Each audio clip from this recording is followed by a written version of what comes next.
परीक्षा ही पूरी नहीं रद्द की गई है, बल्कि उत्तर प्रदेश में अन्य दूसरे विभागों से जुड़े 2047 पदों के लिए तैयारी कर रहे लाखों नौजवानों की होने वाली परीक्षाओं को भी टाल दिया गया है। इनकी भी तारीख बाद में बताई जाएगी। सवाल यह है कि टालना इतना आसान है तो करना क्यों मुश्किल? आखिर परीक्षा रद्द क्यों हुई? क्या और कोई रास्ता नहीं था? नमस्कार दोस्तों, मेरा नाम है अंकित सिंह और आप देख रहे हैं यूपी तक। उत्तर प्रदेश में गुरुवार दोपहर ग्रामीण विकास मंत्री मोती सिंह का लाव लश्कर आता दिखता है। सहयोगी कार का दरवाजा खोलते हैं, यूपी के ग्रामीण विकास मंत्री उतरते हैं, जिनके पास भर्ती रद्द होने वाले निराश युवाओं का पक्ष जानने के बाद हमारे संवाददाता समर्थ श्रीवास्तव पहुंचे हैं, क्योंकि वही मंत्री हैं जिन्होंने परीक्षा में धांधली की शिकायत की थी, जिसके बाद पूरा एग्जाम ही 3 साल बाद रद्द हो गया। इनके करीब पहुंचकर हमारे संवाददाता ने सवाल पूछना चाहा। मैं समर्थ हूँ आज तक से, आपसे मैं आपकी आवाज़ भी आया था। छोटा सा आपसे सवाल लेना है, उसके बाद अब जरा खाली हो जाए, सब निकलना है। ये अच्छा हुआ मनोज जी कार्यक्रम न होता कि पंचायती राज वाले सर बस एक थोड़ा सा लेना है, 2 मिनट। ये कर ले सर 2 मिनट कर ले इसको, 2 मिनट से लगेगा। अच्छा नहीं लगेगा, आप यहीं भी कर लेते हैं, आइए 2 सेकंड लगेंगे सर, आ क्या जाइए है आप आ जाइए। विषय? सर वही जो कल परीक्षाएं सर निरस्त हुई हैं, नहीं, इस पर अभी लेकर- कोई टिप्पणी नहीं। हाँ? घर पे बेटा चाय भी पीजिए तब। थोड़ा सा लेट है। अरे बच्चों की होली काहे खराब करा रहे हैं? थोड़ा सा कर ले इसको, अब मेरी बात मान ली, हमारी माना। अब आप सोचिए, जिन मंत्री की शिकायत पर एक पूरी भर्ती परीक्षा रद्द की गई है, वो चाय पर बात करना चाहते हैं, युवाओं की समस्या पर नहीं। तो अब समझते हैं कि आखिर परीक्षा रद्द क्यों हुई, परीक्षा कैसे होती है। ये भर्ती एग्जाम OMR शीट पर विकल्प चुनकर कराया गया था। परीक्षा में छात्र कार्बन कॉपी लगाकर 3 OMR शीट भरते हैं, जिनमें से प्रमुख वाली से तय होता है कि पास कौन फेल कौन। दूसरी OMR शीट चयन आयोग के कोष में जमा हो जाती है। तीसरी OMR शीट छात्रों को ले जाने के लिए मिलती है।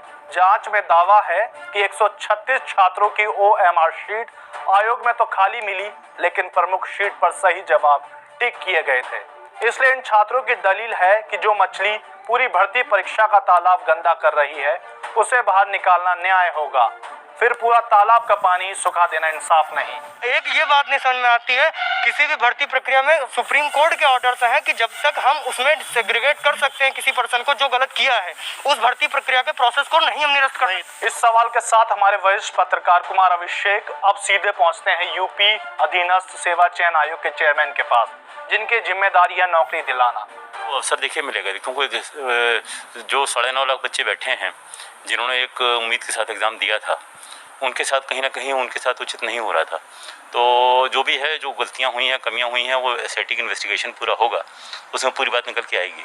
लेकिन इतना निश्चित है कि उसमें गलतियां हुई हैं। मामले में अभी तक न तो कोई शख्स पकड़ा गया, नहीं इस मामले में न तो ये आप गलत व्यक्ति से पूछ रहे हैं, ये मेरे ख्याल से आपको जो जांच एजेंसी है उनसे पूछना चाहिए। जिसने गड़बड़ी की उसे अब तक खोज नहीं पाए, बस भर्ती प्रक्रिया सीधे रद्द कर दी। जांच 2019 से जारी है। नौकरी पाने के लिए जवाबदेही क्या सिर्फ ईमानदार छात्रों की ही रहेगी? उन संस्थाओं की तय नहीं होगी जिनके भरोसे हर एग्जाम कराकर रद्द किए जाते हैं। आपको हमारी ये खबर कैसी लगी, हमें कमेंट करके जरूर बताएं। वीडियो को लाइक करना, चैनल को सब्सक्राइब करना ना भूलें। शुक्रिया।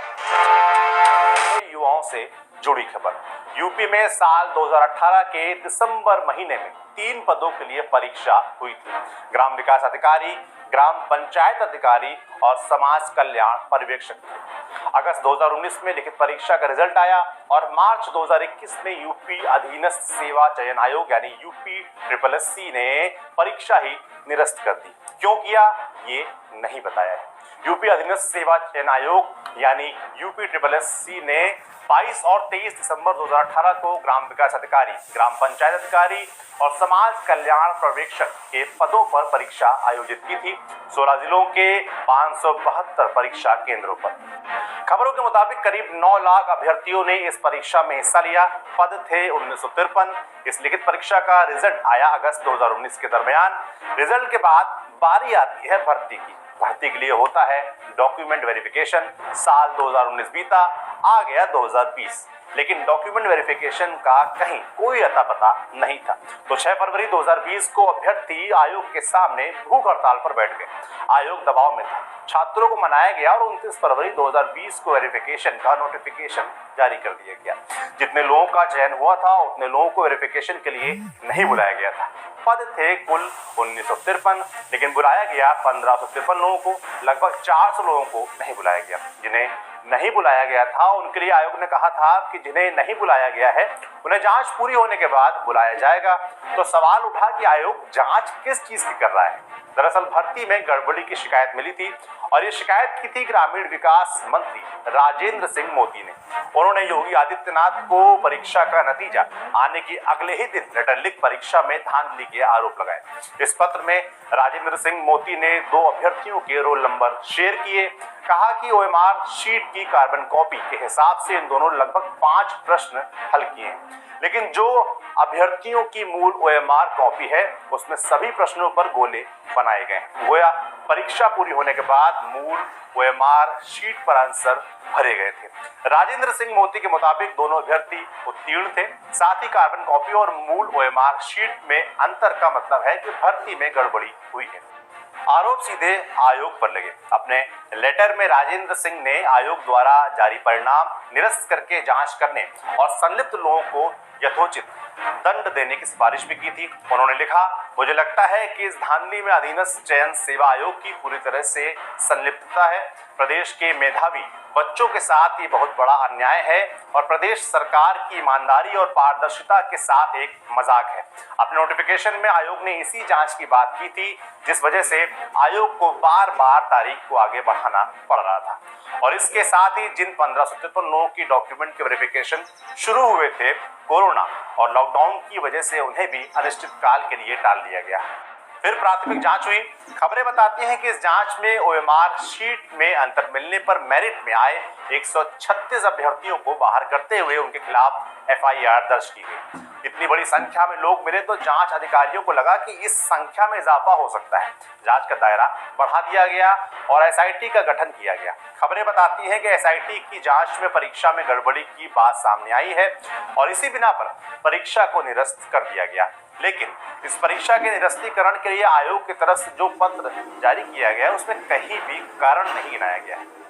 इन 3 परीक्षाओं के साथ ही कुछ और परीक्षाओं को आयोग ने निरस्त किया है। ये आगामी परीक्षाएं थी और खबरों के मुताबिक जिस एजेंसी को ग्राम विकास अधिकारी और पंचायत अधिकारी वाली परीक्षा को रेगुलेट करने की जिम्मेदारी दी गई थी, उसी एजेंसी को इन आगामी परीक्षाओं की जिम्मेदारी भी दी गई थी। ये परीक्षाएं हैं सहायक सांख्यिकी अधिकारी और सहायक शोध अधिकारी। परीक्षा की तारीख 8 मई 2021। दूसरी भर्ती है सहायक बोरिंग टेक्नीशियन की। परीक्षा की तारीख है 25 अप्रैल 2021 और तीसरी है वन रक्षक और वन्य जीव रक्षक। परीक्षा की तारीख है 4 अप्रैल 2021। एक तरफ उत्तर प्रदेश सरकार पूरी पारदर्शिता के साथ समयबद्ध और निष्पक्ष भर्तियां कराने का दावा करती है, वहीं दूसरी तरफ 3-3 साल तक भर्तियों को लटका कर रखा जाता है और फिर अचानक से उसे निरस्त कर दिया जाता है। इन 3 सालों में अभ्यर्थी पढ़ाई लिखाई के साथ साथ धरना प्रदर्शन भी करते हैं। सोशल मीडिया से लेकर कोर्ट कचहरी तक हर जतन कोशिश करते रहे, इसी उम्मीद में कि मेहनत से पढ़ाई लिखाई की है, परीक्षा पास कर लिया है, अब नौकरी मिल जाएगी। लेकिन एक झटके में सब खत्म हो गया। मेहनत से पढ़ाई लिखाई कर परीक्षा पास करने वाले युवाओं की उम्मीदें भर्ती आयोगों में व्याप्त भ्रष्टाचार की भेंट चढ़ गई। हमें उम्मीद है कि सही तरीके से यूपी सरकार दोबारा इस परीक्षा को जल्द करवाएगी।